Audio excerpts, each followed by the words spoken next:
Welcome. My name is Michelle Yun Maplethorpe, and I'm Vice President for Global Artistic Programs, Director of Asia Society Museum, and Artistic Director of the Asia Society Triennial. It's my pleasure to welcome you to Asia Society at the Movies, a new series of film screenings and conversations showcasing a broad range of films and filmmakers from across Asia and the Asian diaspora. This evening, Asia Society Museum and Asia Society Southern California are proud to partner with the Asia Society India Center and Netflix to present a special conversation to discuss the acclaimed film, The White Tiger. Following this evening's program, our next event will be scheduled for April 5th and features the Indonesian horror film Petegore, and it will include a dialogue with director Joko Anwar and Rachel Cooper, Director of Global Cultural Diplomacy Initiatives here at Asia Society. Beginning in mid-April, the program will continue with regular offerings of the best, brightest, and most thought-provoking across Asian and Asian American cinema. For further information about Asia Society and the movies, please consult our Asia Society Museum website, asiasociety.org/museum/arts-programs-events. This evening's program features an in-depth conversation between leading actor Adarsh Gaurav and Mayank Shankar. Thank you again for joining us this evening. We hope you enjoy the program, and it's my pleasure to welcome our special guest this evening. Thank you, Michelle. My name is Inakshi Sopti, and I'm the CEO of the Asia Society India Center. I'm delighted to see members, patrons, and friends from across the world join us this evening. Hope all of you are well, and at least some of you have got your first shot of the vaccination. And yes, here's to a happy Women's Day to our tribe. This evening, we're excited to feature a conversation on Ramin Bahrani's acclaimed film, The White Tiger, between actor Adarsh Gaurav and film critic and writer Mayank Shankar. Based on the New York Times bestseller and 2008 Booker Prize-winning novel by Aravind Adiga, The White Tiger released on Netflix in January 2020 and is currently ranked the most popular film on Netflix worldwide. The movie marks starring in a leading role alongside Priyanka Chopra Jonas and Rajkumar Rao. In the film, Balram Halwai, played by Adarsh Gaurav, narrates his epic and darkly humorous rise from poor villager to successful entrepreneur in modern India. The movie, as the book, evokes controversy, and as one critic writes, it's a film that makes you uncomfortable, it makes you think, it makes you question. And with that, let me introduce our special guest this evening.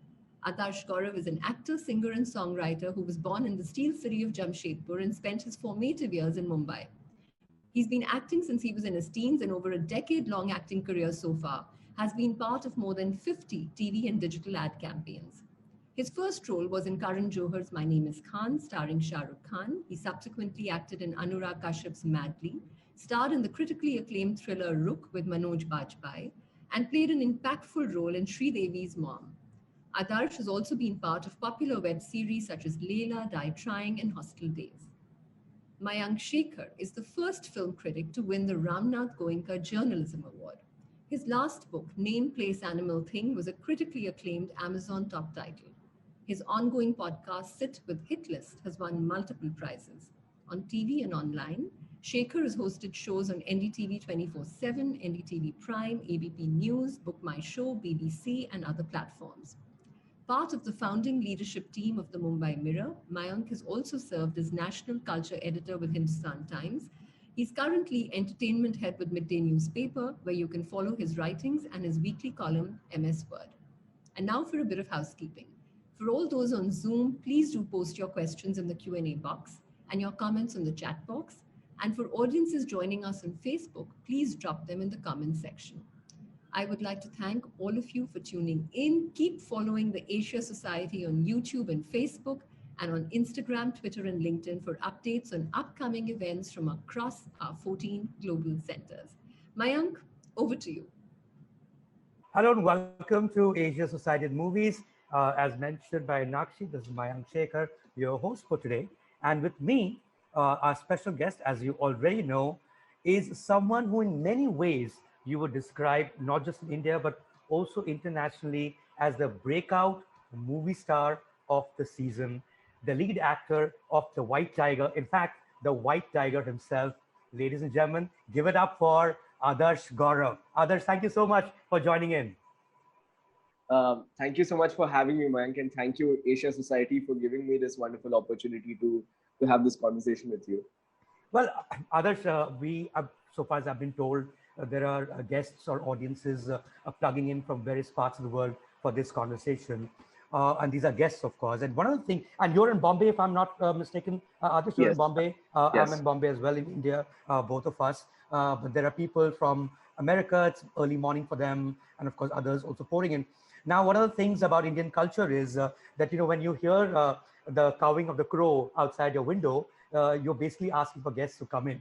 And I want to start this conversation with you being that crow, because you apparently are a champion in animal sounds. So if you could just at least, to get the guests in, if you can please start with the cawing of the crow. As a welcome sound, sure. Perfect. If I can get greedier, maybe the cooing of the pigeon. The pigeon. The pigeon is more like, it's more subtle. It's.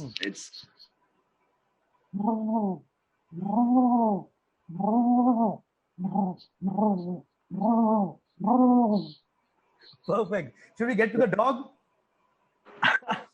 Okay. The dog. So my dog is the dog sound is more of a Pomeranian than like a bigger dog. It's a smaller, mid-sized dog, like a Japanese Spitz or a Pomeranian. It's.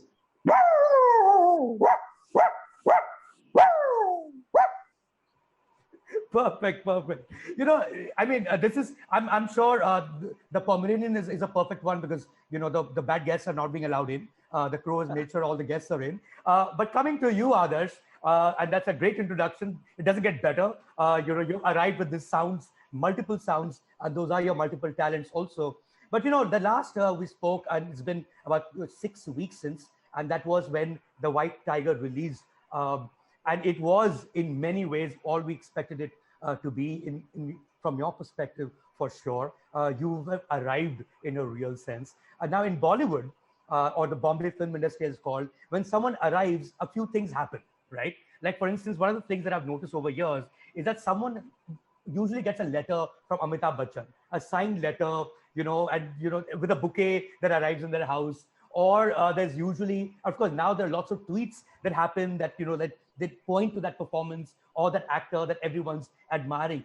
Please take us through these last 6 weeks in terms of what has happened to you in terms of your interaction with people. Are there people who you do not know but you admire who got in touch with you, maybe on social media, but more particularly they got in touch with you after White Tiger? Yeah, there have been people who, some of them who I grew up with, some of them who I went to school with in Jamshedpur, people that were my friends, kids who were my friends growing up in Jamshedpur and Ashiana Enclave, the colony where I spent 7 to 8 solid years. Lots of them reached out to me, and it's incredibly nice of them to, they still remember me as, and they still tell me that, oh, you remember this incident, this had happened, and we'd done this something like that together. And it's like a nice jog down the memory lane for me as well to, sit and think about that. And just all the messages that, because the film's been on Netflix and it's had a global release, right. Like there have been people from all corners of the world who've seen it, like right from New Zealand to Liberia to countries in South America, Brazil, Argentina. And it's just incredible when, it's primarily made in Hindi and English, but they watch it in whatever language they speak, and they still really connect with the story and they connect with the character. And are there people from show business, people you perhaps looked up to, who got in touch with you directly, and that you were pretty surprised by the fact that they've seen you and you've admired them all along? Maybe directors, filmmakers, actors, anyone you can think of that you fell off the chair for? No, there were lots of people, but I don't know if it's fair of me to mention them. It's a compliment. It's an amazing thing to say that you got. I know that you got a compliment from Hrithik Roshan that I saw on Twitter for sure. But I'm sure there were others. Like, did Shah Rukh Khan compliment you perhaps? No. Has that happened yet? No. Because you played the younger Shah Rukh Khan. Yeah. I don't know if he's seen the film, But Farhan Akhtar saw the film, Right. and Vijay Verma saw the film. Somebody I really look up to. Right. So lots of directors. Vikram Aditya Motwane saw the film. Anurag sir saw the film. Right. And these are guys that really inspire me. The kind of stories they tell. These are directors I want to work with. So I was very excited when they saw the film and they thought it was a solid performance. Now, Adarsh, the book itself is, of course, I mean, the film itself is based on the book by the same name by Arvind Adiga. I'm very curious to know. He's one of the most reclusive authors around.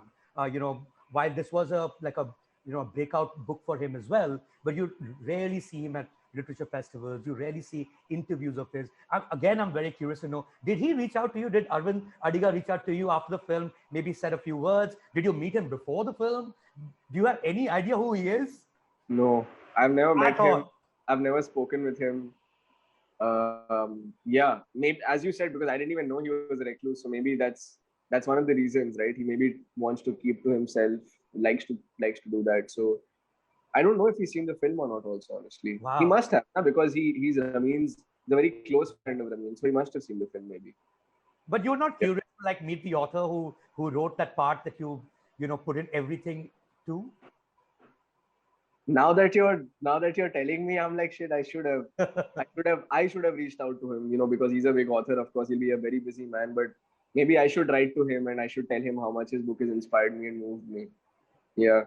Yeah, maybe you should credit Asia Society also when you're writing that mail. Yeah, no, I definitely will now. Yeah. The last time we spoke, which was also the first time, and this is right before the release, as I mentioned, you took us through your incredible journey of becoming Balram Halwai. It's a fascinating journey, and I don't know how many people in the audience have actually heard that story. If you don't mind repeating it for us in terms of from the point when you learned that you're playing the part, when you cracked the audition, you knew you're Balram, and there's a long journey you took, which is roughly 3 months, from turning into Balram from being Adarsh to Gaurav. Just take us briefly through that story, because it's fascinating. I think our audiences must know. Sure, I'd love to.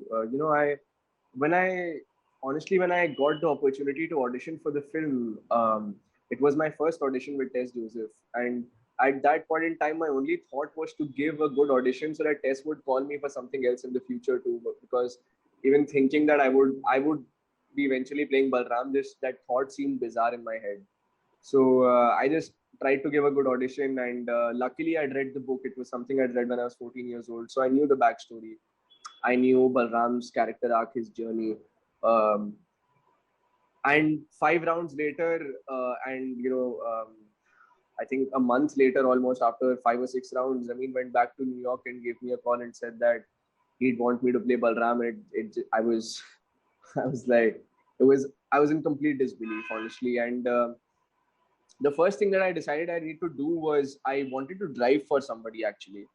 And I was in Bombay at that point in time, and I said, who can I drive for? And it was like, I tried asking around, and it was proving to be a little difficult. So I said, let's keep this aside. What else can I do? And then I figured I should go to a village and stay there, because Balram is somebody who comes from the interiors of India.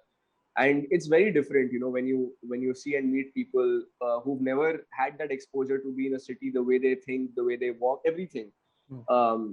So I was like, I need to go to a village, and I need to go to a village from the state Balram comes from, which is Jharkhand and Bihar. So I had a lot of friends who were from other villages, from other parts of the country, but I had no friend who was specifically from Jharkhand or Bihar, I had friends from Jamshedpur, but Jamshedpur is also like a much modern city now. And so coincidentally, around the same time, I met this guy called Lakshay Nayak, who used to stay in my neighboring building. And he told me that he's from a village in Jharkhand. And the third time I met him, I said, listen, man, I'm working on this project and I really want to spend some time in a village. So, would you mind to take me to your village? And he said, initially he was a little hesitant, but then even he started entertaining that idea, because he hadn't been to his village and met his parents in a year. So he said, let's do this. So I packed my bags. He packed his bags, and we changed 4 to 5 modes of transportation, reached his village. And it's like a really remote village, right? Where electricity and like people have started using air conditioners only in the last 5 or 6 years, maybe 2 or 3 houses have air conditioners. maybe there are 2 cars or 3 cars in the entire village. It's that kind of a village. So I went there, I stayed at his house, and his house was like the biggest house in the village. It has some 20-25 rooms. It's like almost like a old Haveli. Right. And while I was there, it was such an eye-opening experience for me, because and I told him to not tell anybody that I'm an actor, because my idea was to have like a very unbiased, undiluted experience where nobody would judge me for who I am and just treat me as one of theirs and confide in me and tell me their most intimate stories. And I just wanted to win their trust through a lie, which seems messed up, but I had to do that. Right. So Akshay listened to me, and he would introduce me to his friends as his friend from Bombay who was helping him write a story on the village. So I'd meet his friends, I'd meet his family, his extended family would come visit us, and we would basically just sit on his bike and set off to whichever place he wanted to take me to. All these places where he'd grown up during his formative years in the village, maybe his old school, maybe some spot where he had something significant that happened when he was growing up. And it was just beautiful, man. It was just so incredible to see all this and live through this and eat the food there and interact with people there. And I did this for roughly 2 weeks, and then I came to Delhi, and again I started entertaining the idea of driving for someone. But every time I would try to do this, I would hit a roadblock, because who would keep a person who had no as in no professional driving experience for anybody? And it had a background check also, right? And a background check, and it had to be somebody rich and powerful, right? Mm-hmm. And no person was going to entertain like a random dude who would just walk in through the door and be like, cool, you'll drive for me. So like Balram, I either had to be from the village or had some connection, and where would I get that connection from? And then eventually, after like 5 or 6 days, I said, let's keep this aside again and let's think about what else can be done. And said, maybe I can work at a stall, because Balram did that when he was in Dhanbad. He was working at the tea stall. So I set out looking for small stalls around that area where I was living. I was living in this area called Saket in Delhi. And I took a couple of days, went to speak to people who were owners of these small stalls that would make rice and roti and whatever curry they would be serving for 40 rupees a plate.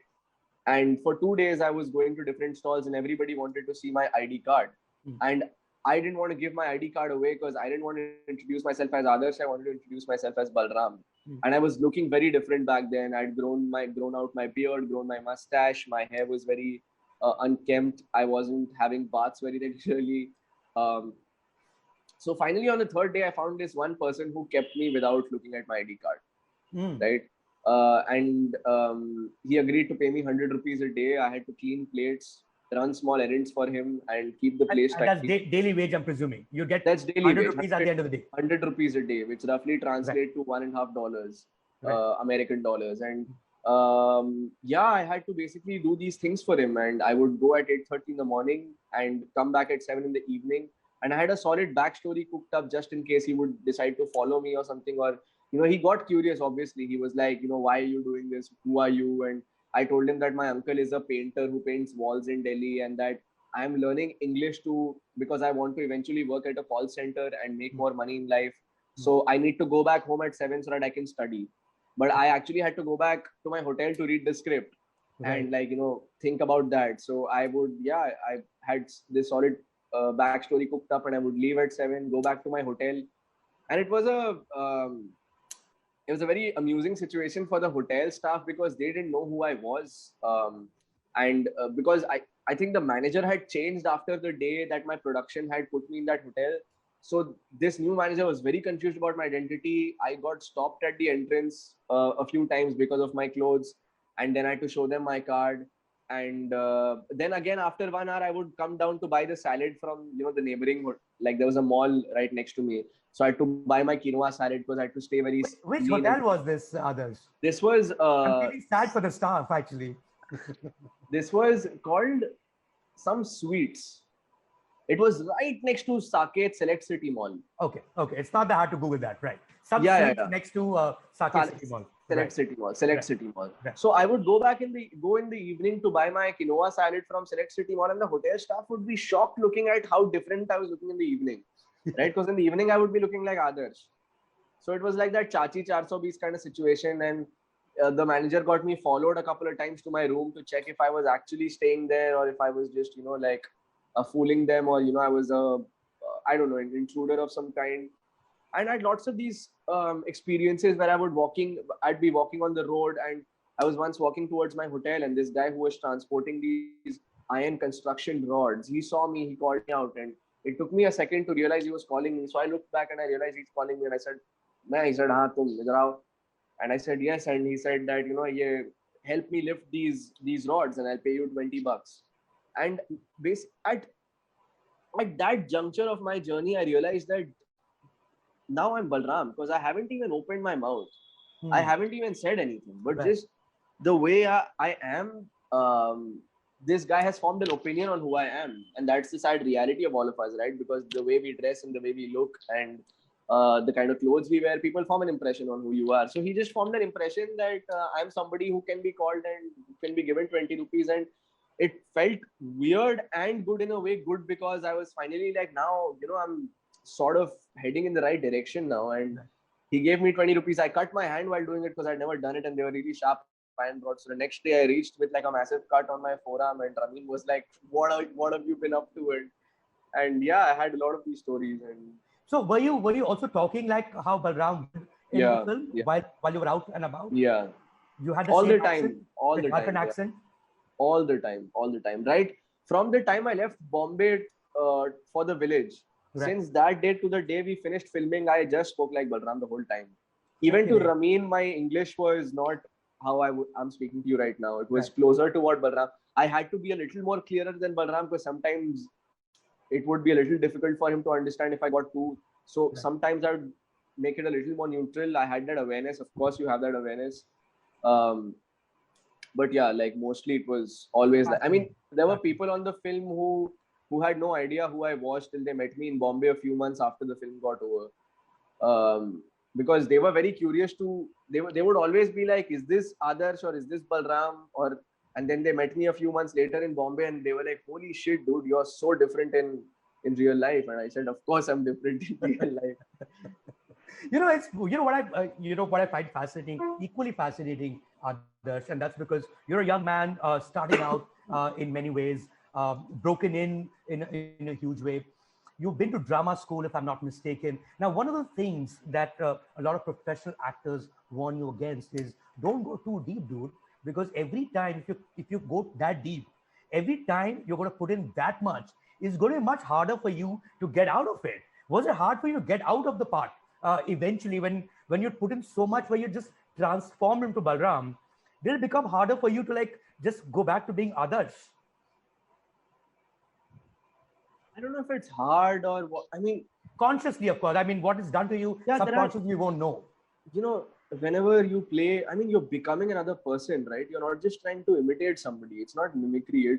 You're embodying that person. So your mind knows that you're trying to trick your mind by lying, but your body doesn't. So when you do the same thing over and over again, it becomes part of your physical memory. When you start walking the same way for a month, for example, if I walk like this for a month, so after 1 month, my neck will feel comfortable walking like this. So now when I have to walk like this, it will feel weird to walk like this. So it's like that. When you drop your shoulders and you collapse your spine and you drag your feet and you walk like that for 5 months and talk in a certain way, that will stay with you. But I enjoy that. I enjoy the feeling of being a different person for that much period of time. It's a thrill that I get out of that. And yeah, I mean, even now there are small things that I do that. Do you snap back into it sometimes? Does it happen to you that suddenly like that's something that Balram will do? You won't. Which is what I'm coming to. Like even now, if I'm going out and if my friend is driving a car, I will suddenly go and like open the back door, and people see it as a mark of chivalry. And I mean, I'm not saying that I'm not, but it's just that I have that awareness. It's a reflex. It's a reflex that Balram would be doing, and I'm always like, shit, man, I'm still doing this. And then I'll shut the door, and it's a thought that comes to my head. And like the way I was pronouncing certain words after the film for a few days, for a few weeks, or collapsing my spine would be a little collapsed, and then I'd be like, no, I've got to come back to Adarsh. I can't be like that all the time, right? So it's interesting to see the kind of effect that a person has on your body when you've lived that person for a long time. I mean, there's also the ethical aspect of it. others. And this is something that, say, the 70s actors in Hollywood were criticized for at some point, is method acting, is that you're also treating your subjects or your people you're getting inspired from almost like animals in a zoo, that you look at them and then you do that, you become that, and then you move on. Is that something that you perhaps thought about? The ethical aspect of treating humans as zoos to study. I mean, I don't know. I mean, what you're saying applies to a character where I'm playing like a tyrant, or where I'm playing somebody who's very mean, or who's, very like disrespectful towards somebody. Right. But I haven't really. I mean, I have done that in Leela. I've played somebody who's a very deceitful character. I've played that in Mom as well. But and I'm also not somebody who's very like social on set, and it's not like I talk a lot. I generally just keep to myself. I'm with my director. It's not like I don't communicate with people. I do. Right. I do talk to them, but I'm just in general, I guess, a more reserved person. Right. So whatever interactions I have with people, they're very cordial. They're very normal. But you're in the zone. You're in the zone. I guess, yeah. I don't know. Yeah. No, I mean, so that's for deriving inspiration from real life others. When the film came out, one of the interesting things that happened with almost all the comments around the movie was how it was compared to Slumdog Millionaire. Now, I'm quite curious to know, for instance, as an actor, as a fellow actor, in the case of the ones I'm going to mention, like, what did you, for instance, think about the way Dev Patel played the lead in Slumdog Millionaire? Is there something you saw there, or is that something that you saw very differently? And what did you think of that performance, given that it's so often compared? Slumdog has been very widely compared to The White Tiger, perhaps because of it's a rags to riches, if I may, that cliche of a rags to riches story in that sense. Of course, it's dramatically different, and the tones are different completely. But let's say, what did you think of Dev Patel in Slumdog Millionaire in terms of the performance that you saw? I thought he was so brutally honest and so solid. So good. He was so good. I mean, I couldn't for a second tell that he was somebody who had grown up in Britain and came from like a privileged family. He was completely immersed in it. Okay, more recent example, because we also talk about Driver. What did you think of, or did you observe closely, say, Ranveer Singh when he played the lead in Gully Boy? I mean, I've seen Gully Boy 3 or 4 times, and again, like, I was blown away by Ranveer Singh's performance. Like, sometimes when you watch actors, they almost make you think that how did they even do this? Because, like, I've seen other films of Ranveer Singh, and you also, of course, I've never met him, so I don't know him in person myself. But from whatever I've seen him in interviews, from whatever I've seen in other films, it really takes your breath away, doesn't it? Like, you're like, man, this guy has such a huge spectrum. Like, he can be this guy, and then he can be this guy too, who drives for like a rich person and lives in Dharavi and talks like somebody from Dharavi, picks up that slang. He was so solid too. Like, some of the scenes, especially when he was standing outside that club, and that bouncer very subtly tells him that he can't enter, and then, like, I have goosebumps when I'm talking about it. And then he goes back to his car and he plays that song Aane De of Nezi, and then he raps with it. What a scene. And like, even when he's driving back, and the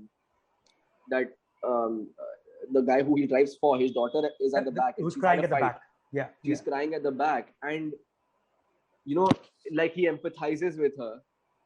And he looks into the rearview mirror and he sees her, but he still, because, they don't have that relationship where she can confide in him, or he can tell her that it's all right, and he wants to tell her that it's okay, or whatever's going on in his. There are so many things that are going on in his head, and you see all that. He's like a piece of glass when we're saying at that point.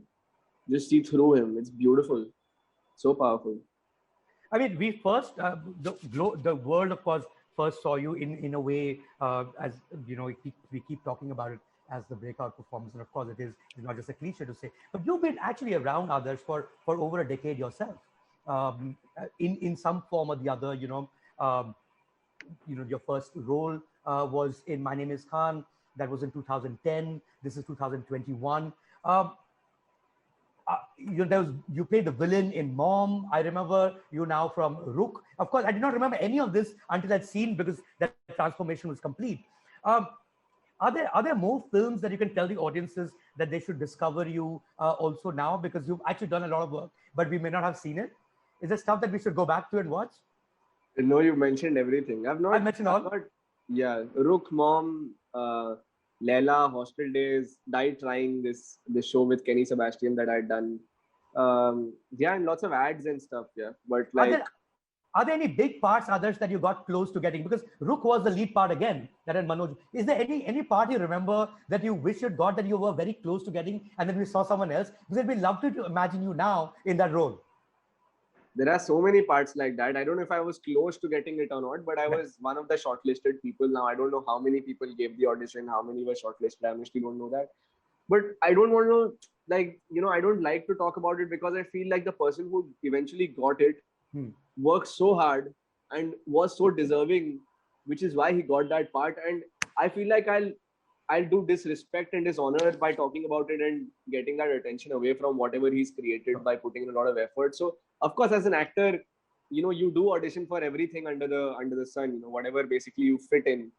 And there have been lots of parts like that. But I mean, I can talk about this because it was such a long time ago and I didn't even clear the first round. I was just Life of Pi. I'd auditioned for Life of Pi when I was 15 years old for Pi's part. And coincidentally, I'd also read Life of Pi before the audition.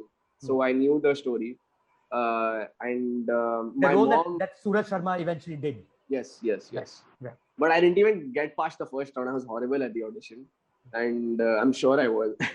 And my mom was very excited about it, I remember, because she had also read the book and she was like, I have a feeling you're going to get it out of me. And then I didn't even get past the first round. But yeah, so many things like that. So many films. I think the non-Hindi speaking audiences watching this conversation should know that the word Adarsh means ideal. And I do believe, Adarsh, that your story is an ideal story for aspiring actors, especially aspiring Indian actors, purely because you've had that long run, you've gone through the whole audition culture, you've made it on Parrot. But there's a lot that's been said in the recent past about how show business works, especially show business in Bombay works. The fact that there is nepotism, the fact that it's a very gated community, the fact that you need godfathers to give you the first break. To what extent, where do you find yourself in that situation? How difficult or how easy has your life been as an aspiring actor? I'm sure you had the support of parents, which is also not something that used to happen. It wasn't a common thing in the 80s and 90s for parents to support such a move. Has your life been like in that scenario? How do you really think it's that gated a community as it's made out to be? I can only speak about what I have experienced in my life and what my truth is, because everybody's truth is different and everybody's journey is different. But I just feel that I'm one of the luckiest people to have been born to the family that I've been born to. My mother and my father, who both grew up in very small towns. My father was born in a village in rural Andhra Pradesh. My mother grew up in Jamshedpur. But in spite of that, they are so open-minded. And that's what you don't get defined by the place you're born in. It's about how you grow in life and how accepting you are to things and how you can evolve. And that evolution becomes even more difficult for people once you're older, because you formed your ideas, you become more rigid as a person, your core beliefs are more solid, and then you don't want to change. But my parents have evolved and changed with me, which is so incredible. They've literally grown from who they were in their mid-40s to who they are today. And they are so accepting, and they've been always so encouraging towards whatever I've done. They've always been such real people and always encouraged me to speak the truth and explore myself, not just as an artist, but as a human being. Never stopped me from doing anything that I wanted to. Even when it comes to acting, of course, there have been so many roadblocks. Initially, they were skeptical. My father was a little skeptical. He wanted me to do my master's, and I started doing my master's as well. After I studied finance for my graduation, I studied financial management. And I started doing my master's as well. But he never told me that you can't do this or you shouldn't do this. He just said, you also probably should have a backup, because it's like a middle class thing. I don't come from a place where like I have a lot of wealth or whatever. So he only said it out of care and love for me. So I understand that. And I didn't listen to him also. I basically told him that I was going to college to finish my masters, but I was basically bunking classes and I was watching movies and discussing theater with my friends. It's something that I don't think he still knows about. I mean, he knows that I didn't finish my masters, but he didn't know what I was doing while I was not going to class. This is a good point that you can actually confess. I'm sure your dad is behind the door. You can just tell him it will be a moment for us. No, he's not. I heard some keys jingling. Oh, you did? So yeah, I did. I actually did. So, and also, when, of course, there have been lots of roadblocks for me. There have been times, when, I've gotten felt like really low and felt like, am I really good enough? And, all of us have had those doubts and we feel too bogged down by whatever our reality is. But then I tell myself, I'm so lucky to be doing this. I am so lucky to be able to make money out of telling stories. How many of us can do that? How many of us can claim to do that and claim to pursue something that we really have wanted to do all our lives? We are so fortunate to be able to do that, for me to be born into a family where, even though I don't come from a lot of wealth, but my parents have always supported me, and it's never been a situation where I don't have food on my plate to eat, and I've not had to worry about those things. And I've just been able to focus on what I really want to get. And then once I remind myself that, failure becomes as normal as success, and then and you embrace it, and then you tell yourself that you need to carry on and you need to keep giving auditions, and then you need to keep working on yourself, most importantly, because I feel that as artists, one of my biggest fears is that I become stagnant. So for me, it's very important that I keep learning new things. It's something that I enjoy doing. It's not something that I need to really feel like, oh man, now I need to learn this too. It's not that. I enjoy doing it. If I learn the guitar, I enjoy doing that. If I learn how to do a cartwheel, I enjoy doing that. If I learn how to do a headstand, I enjoy doing that. So I really want to keep doing that. Keep learning new things, keep adding new skills to my repertoire, read more books, watch more films, have more discussions with people, travel the world, talk to people. And that is it, man. It's just been such a beautiful journey for me, and I hope that it becomes better and better every year. Well, I have a question from Atri Chaudhary. She wants to know from you if you would define yourself as a method actor, and what rituals do you observe in order to reclaim yourself and your identity after playing such an intense role? Is there something that you had to do to unlearn being Balram? And do you think you're a method actor? Is that something that you've studied?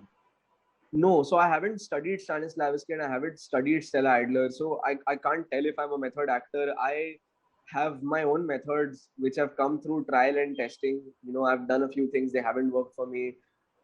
As you mentioned, I went to drama school, and going to drama school was a very important decision for me, because I found out about who I am, about who Adarsh is, and about what are these patterns that Adarsh has as a human being, the way I walk, the way I talk, the way I tilt my head, so that when I play another person, I don't let these creep into that. So I've got to be conscious of that. And also the kind of, oh, here comes my father. Hello. Hi. He can't hear you because I'm on here. But he can still, Mayank is saying hi to you. Hi. How are you? So, sorry, what? Yeah, so drama school was very important for me, because not just did I learn about myself, but also I had the opportunity to learn under some incredible teachers like Foize Jalali, Yuki Elias, Pooja Saroop, Sheena Khalid, Deepal Doshi, Catherine Doshi. These are incredible people who've gone to different parts of the world, studied different forms of theater, and have come to Bombay now and are working across different mediums. Right. So I had that exposure of learning these new techniques, and once I had them, I would try and see what works for me. Maybe animal study works for me, maybe life study works for me, maybe Laban doesn't work for me as much. Right. But maybe leading body parts works for me. So it's just like a combination of different things that I use when I perform, when I try to become anybody. And sorry, what was the next question? I think you've answered whether you're a method actor. Yeah. I think you're figuring it out along the way. I'm just figuring it out. Right. I don't have any process per se. I'm just figuring it out as I go. Also, because we were talking about the space you inhabit, and you have inhabited the space for at least about close to a decade, if I'm not mistaken. A question from anonymous attendee is, has web series space completely changed that ecosystem? And the fact that you're likely to get all different kinds of roles, and it's actually become more and more the actors medium, and really helps in that on that front. It's not Definitely. Bollywood as we've Yeah. always seen. Yeah, I think not just web series, but anything that's on the OTT, Right. whether it's it's a feature film, short films, web series, all of those combined together, not just for actors, but for everybody, like actors, directors, writers, producers, because now there is not that pressure of releasing a film and like earning money at the box office, which Right. was very important, and which is of course important as from a producer's point of view. It is, if somebody's putting money, they need to make that back. Otherwise, why is anybody? I mean, we can call cinema art, and of course, like I like to, but at the end of the day, it's about making money through it, right? Right. But now with the OTT platforms, I definitely feel it's been a life changing thing for all of us. Just with the kind of opportunities we have in terms of the kind of directors who are entering the space, the kind of stories that are being told, people are willing to experiment more, speak their mind out, and yeah, I definitely feel it's brought over a big change for all of us. But Carol Rosen wants to know if this film is allowed to be shown in China. We don't know whether Oh, I don't know. we don't even know whether so much will be allowed to be shown in India now in the future.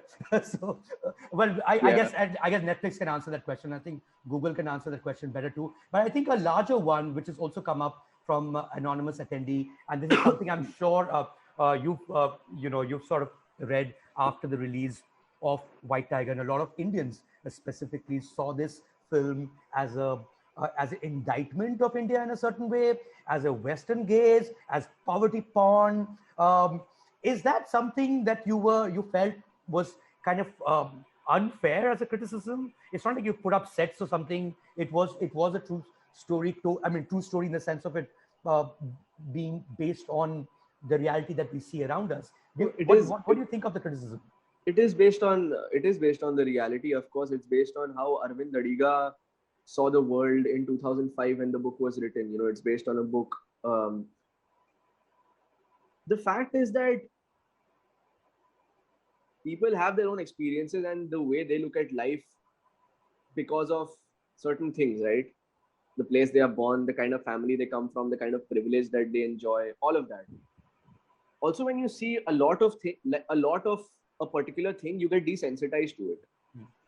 So, I mean, a lot of times we don't even realize what actually our surroundings are, and where we come from, and like people at the traffic signal. When I travel to the village, I saw people there. When I travel by train to Jamshedpur, and when I walk through, I love walking through trains. I love walking through different compartments. So if I'm traveling by 3-tier AC, I'll go through the 2-tier AC, then I'll go through the sleeper class, I'll go to the general class if there is space. Isn't that our reality, where people are climbing the trains, thousands at once, without any reservation, because they don't have the money? So that is the reality. But at the same time, I think everybody likes to look at life the way they want to, and it's interesting for me to listen to people's perspective and see how they think, and what they how they talk about certain things, and they are right in their own way, I guess. So I don't necessarily see it as criticism or something. And if everybody also has the same opinion, it becomes boring. So you need people with contradicting opinions, and you need people to like present some different picture, because I look at the world in a certain way now. I want to know how my neighbor looks at the world, and maybe he doesn't agree with me, and that's fine. That's all right. Right. I mean, mostly you've heard great things. I can see at least 2 people here saying you will definitely win the BAFTA this year. So if you do, well, congratulations in advance. Winning the BAFTA is too much. I'm just on the long list.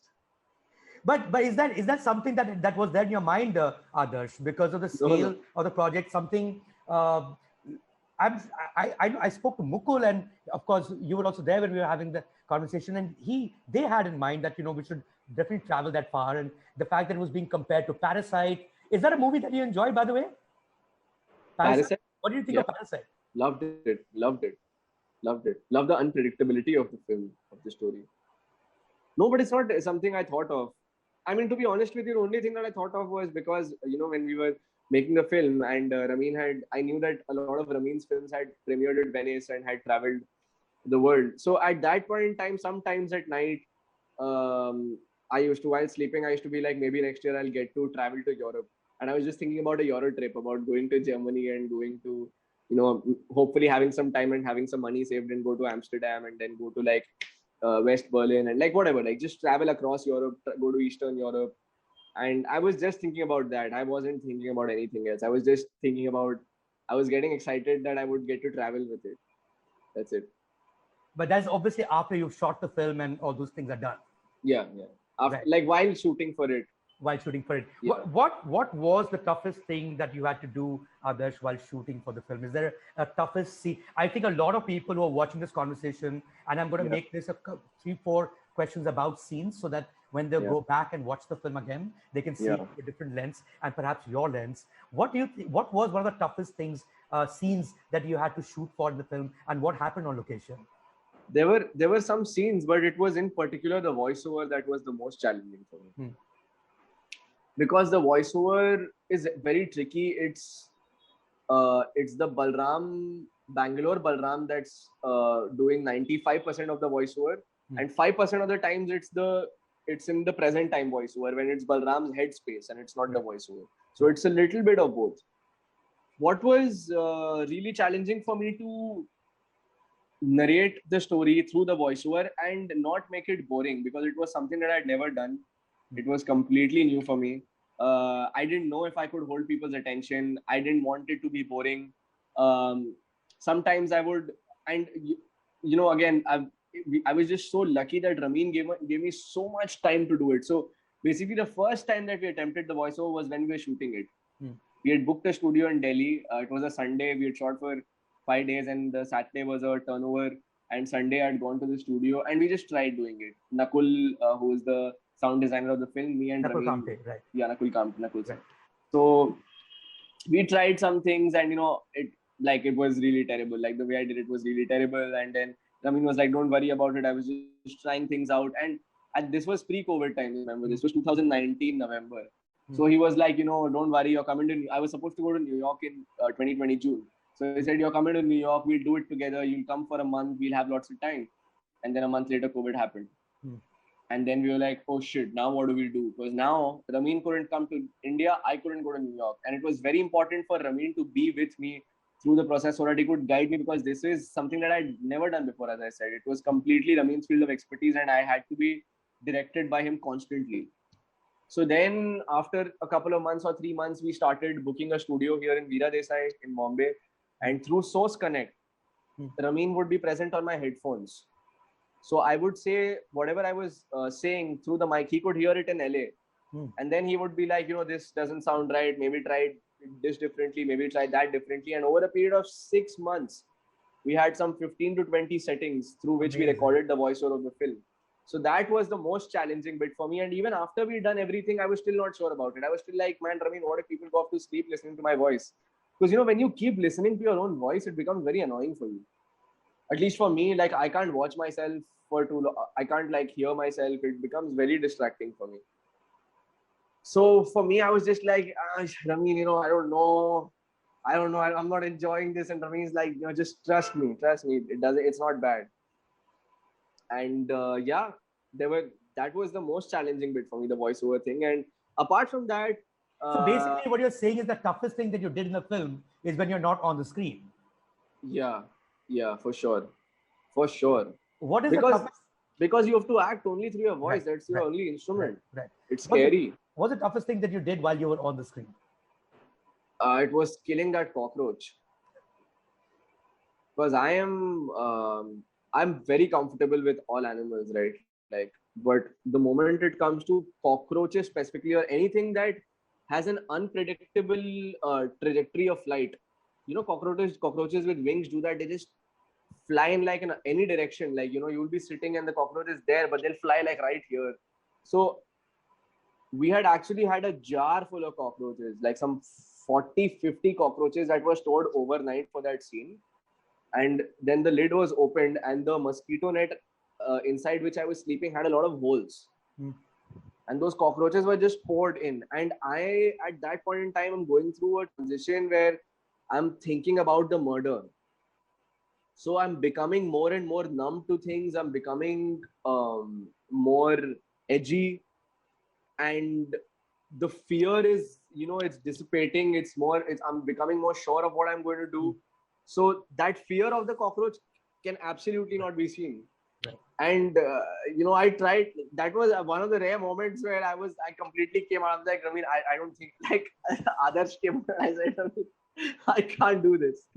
And he just emptied a jar full of cockroaches, man. And those cockroaches were falling on top of me from those holes, and they were crawling on my neck.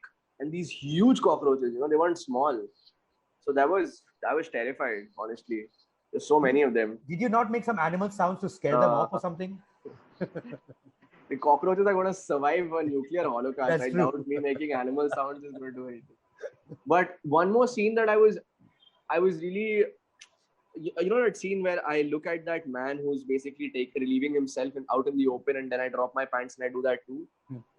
That scene, unfortunately, that day we were running a little late. So we were planning to spend a lot more time on that scene, but eventually we had to wrap that up in an hour and a half.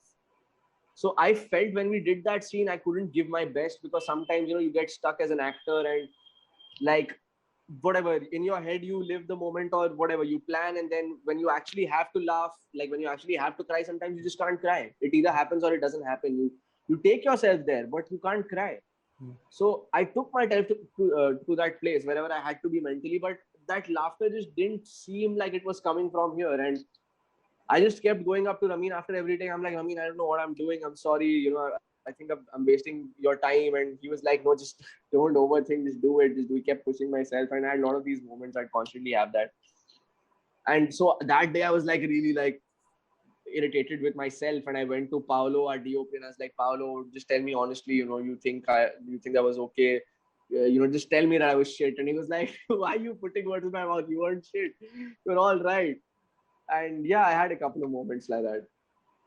Is there any moment that did not make it to the film, but that was a really hard one to do? Sorry? Any moment that did not make it to the final cut of the film, but that was a hard one to do? There have been some scenes that didn't come in the film. I don't remember. I'll have to think now. But the murder scene, no? Mm-hmm.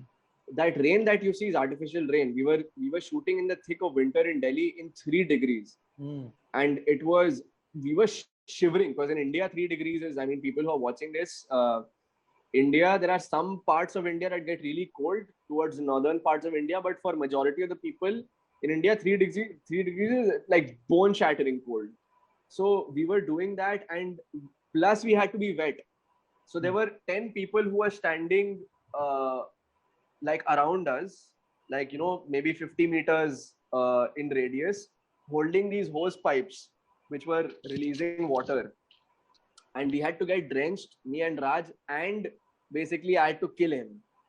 So because Raj was at the bottom, it was even more difficult for him, because the rain was falling onto his face, and he was lying on the mud, and I was on top of him. So mud was going in his ear, in his nose. So we had to eventually put things inside his ear, so that, because water would go in and then he couldn't hear it. His ears would get blocked. So that was really brutal, that scene. And we shot like across the night. So like after every take, it was so cold. Like we would run back to our tents, and there would be these heaters kept, and we'd be like shivering like that. And like, the stylist would come, take the clothes, and we had only two pairs of the same clothes.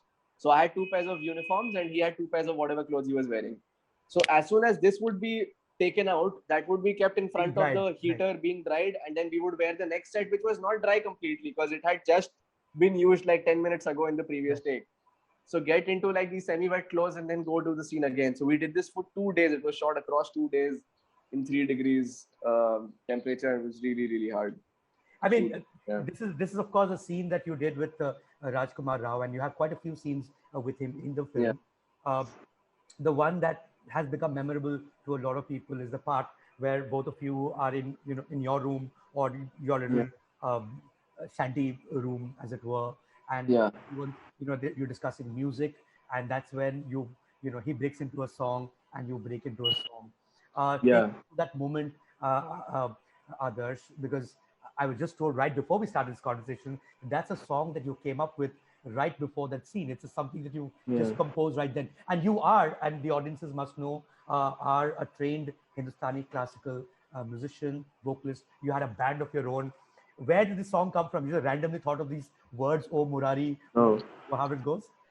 So a lot of the scenes in the film are actually improvised, but this scene, what had happened was that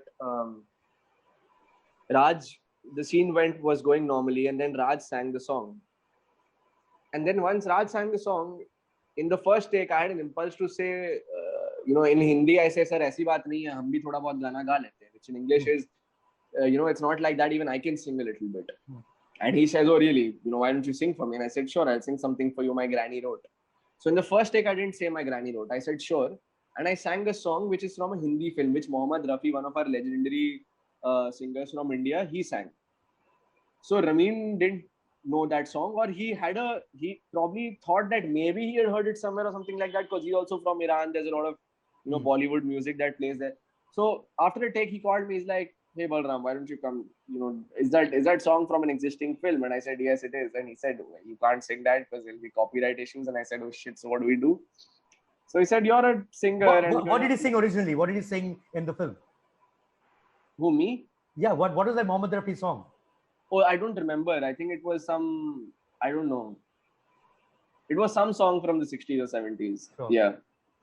So then he said, "Why don't you write something? You sang for a band and you wrote for your band." And I said, "Okay." But then I said, I mean, I used to write for a progressive metal band. The kind of lyrics that I was writing was very different than the kind of things that Balram would write about or talk about. So then Rohit Bhai, who was basically Ramin's, he used to help Ramin maintain the continuity and stuff. He was somebody who used to love poetry.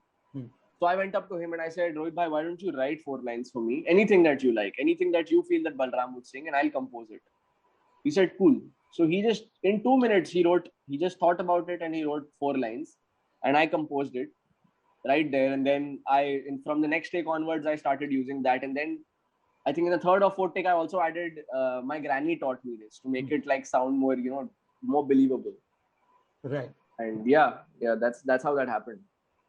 Well, the fact is that the most believable thing about you for that scene is that you are a singer. And since it is time to wrap up, and what better way to wrap up this conversation than we started with one talent of yours, which is all the sounds you make, and we're going to end with all the melodious sounds you make, which is, of course, the music that you play.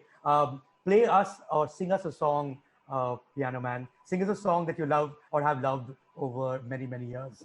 There are so many songs, and I was telling you, Mayank, that as soon as somebody asks me to sing, I go blank.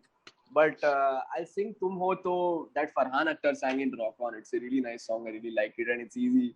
So I hope I won't mess it up. तुम हो तो गाता है दिल, तुम नहीं तो गीत कहाँ, तुम हो तो है सब हासिल, तुम नहीं तो क्या है यहाँ,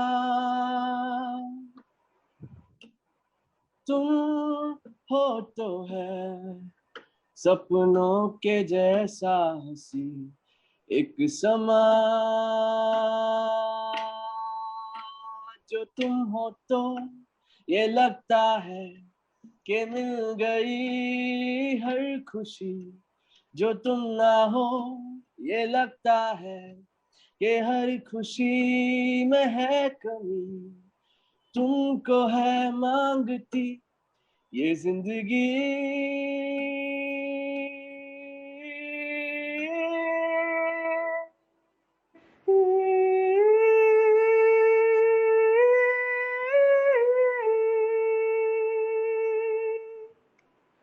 हो हो हो हो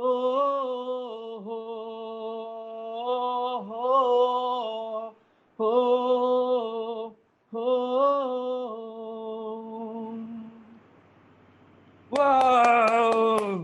Thank you so much, Adarsh Gaurav.